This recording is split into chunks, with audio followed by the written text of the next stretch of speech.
What's up, guys? So it's Friday afternoon. It's rainy, cold April, mid-April, April 16th. I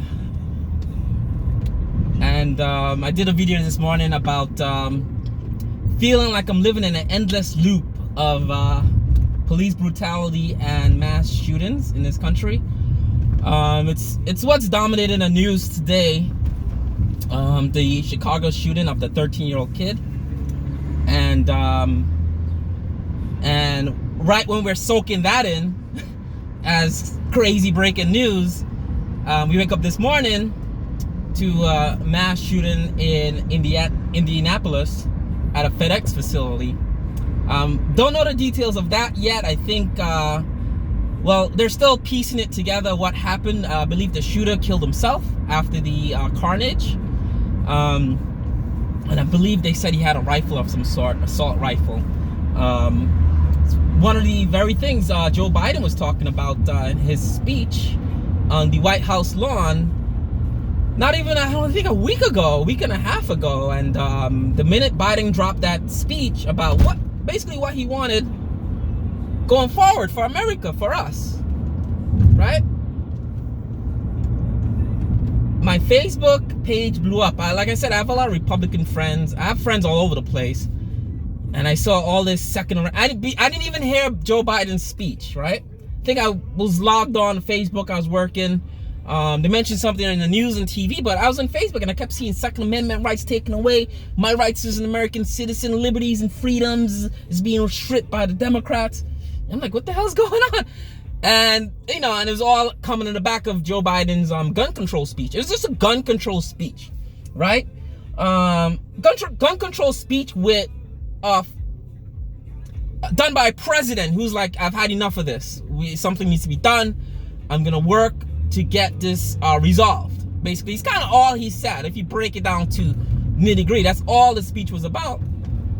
But it scared the jeepers creepers out of these Second Amendment people. And I mentioned not even a month before, right? Our rights to vote in a lot of these Republican states, Arizona, Georgia, Republican-controlled states, they stripped away all these voting rights from people that, like I said, that can't take off work to vote, that can't afford childcare to watch their kids to go stand in line for hours to vote.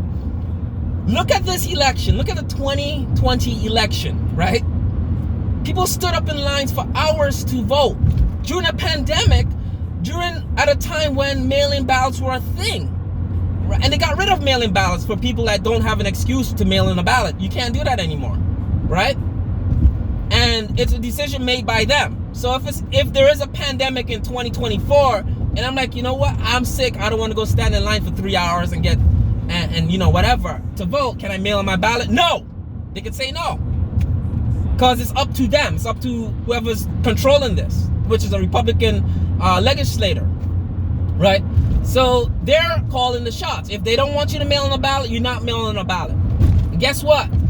Maybe you're going to have to mail in that ballot to go vote, and they're going to say, nah, not right now. No, not doing it. Go wait in line. You're not going to get any water or food or drink while standing in line for hours. And I know they're going to make people wait in line to vote. In poor counties, it's happened time and time again in this country. It's a thing. And then these white men go on TV and say, these Republicans, not white men, just Republicans, and say, oh, there's nothing wrong with this. They got Ben Carson like a puppet on Fox News. Oh, well, how is it racist? How is this? How is that? You know, think about it. I'm sure Ben Carson could afford childcare, could afford to take off the day off of work. He took off the day off of work for 4 fucking years with Trump as whatever he was, the head of education or housing, head of housing.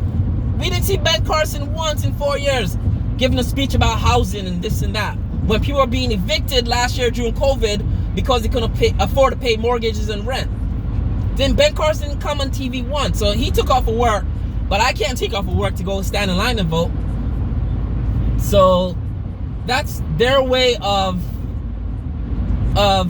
that's their response to Trump losing the election. And I was telling a friend of mine through Facebook who's a Republican who was laughing at us when Hillary lost in 2016, and we were like, I bet. Not gonna do nothing. We had people like Stacey Abrams that went out and got people to vote. That's all our response was. The Democratic response to Hillary losing that election. And she lost by a slim margin. Actually, no. She won the election by the popular vote, but she lost the Electoral College, which was confounding to people. I was like, oh, how could she win and still lose? We went out and fixed it. Legally, rightfully, we fixed it without infringing on any Republican voters, right? We made sure as many Democratic people voting for the Democratic Party were able to vote. Mail-in ballots. Whatever they needed. You need to vote? Go vote. We need you to vote. Right? On my Facebook, I see a lot of my Republican friends saying, rock the vote, go vote. I guess you guys don't really want to vote.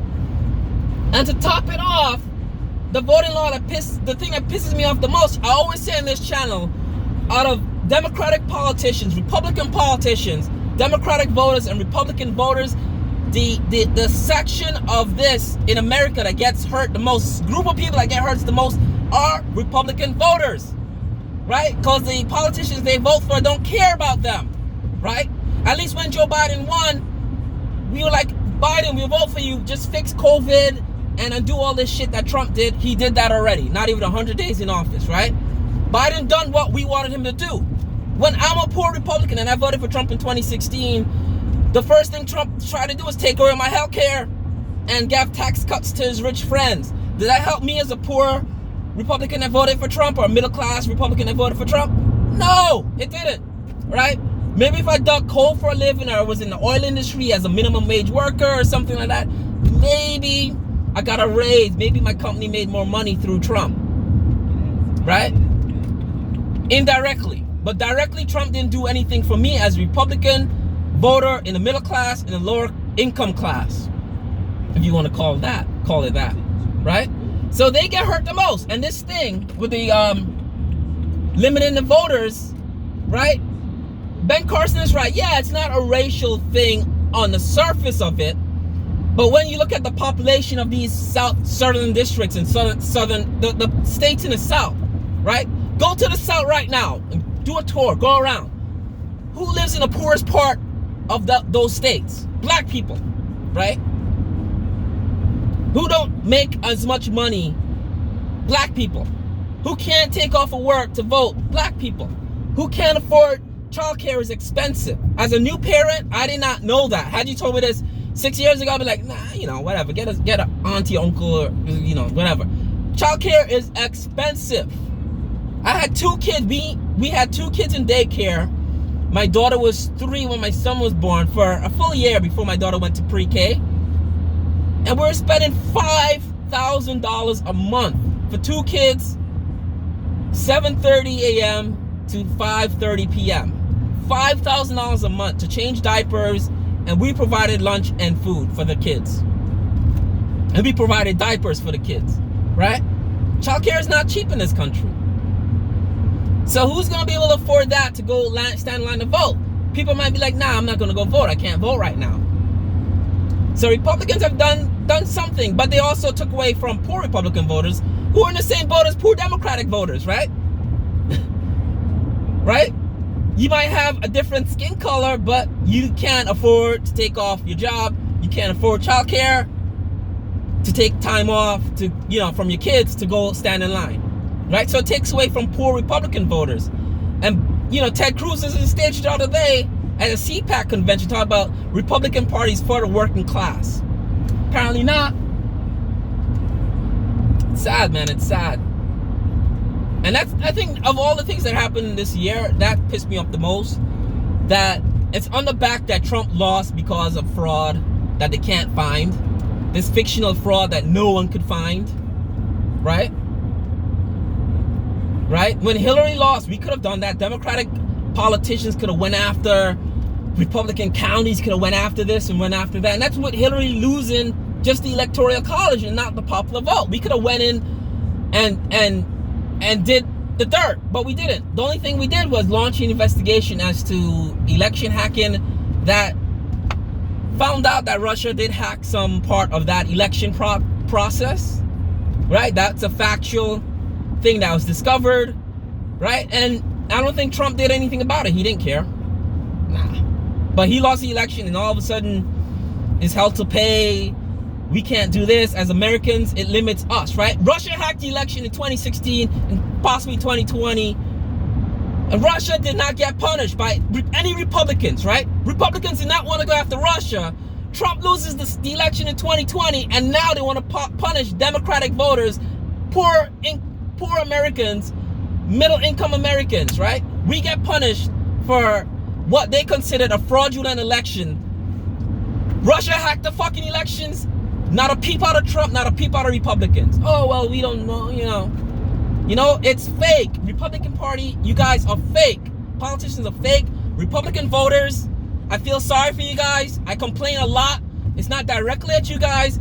We had Ted Cruz and Hawley on stage the other night talking about MLB canceling Atlanta, Georgia. They're canceling you guys. No, they're not. They're canceling Republican antics. Republican BS that we don't know what the Republican Party is about anymore, right?